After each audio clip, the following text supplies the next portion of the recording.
башкаларды айта албайм. Өзүм күрөшкө келгенге чейин ошо кыргыз тил, кыргыз адабияттан мындай олимпиадага мындай эмелерге даярданып катышып жүрчүмүн. Анан билим кандай десем, мындай билимсиз адам мындай ортодо дудук сыяктуу эле болуп калат да, мындай сүйлөшүп отура келемизең сөз таба албайсың. Анан ошол жактан аксабайлы дейбиз биз. Мындай кайсыл чөйрөдө болбосун өзүңдүн орду менен сүйлөгөнгө, ошо өзүңдү мындай спортсмендер ушундай төмөн билими деген сөзгө жеткизбеш үчүн колдон келишинче мындай тырышабыз, аракет кылабыз. Билим бул керек.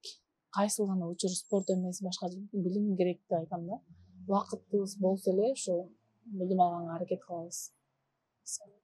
Негизи өзүм дагы мындай төкмө акындарга жакынмын мен. Айтыштарды калтырбай көрүп турам YouTube'дан. Кээде воскресенье күнгө туш келип калса, барып билет алып атайын, барып көрүп келем да төкмө акындардын айтыштарын. Анан досторум кээде күлүп тийишип калышат, эски адамсың депчи. Бирок мен жанымдагыларды да уже кызыктырып койдум да, уже айтышкачы азыр кадимкидей качан болот экен, жаңы айтыштар качан чыгат экен деп сурап калышты да досторум дагычы. Ошол.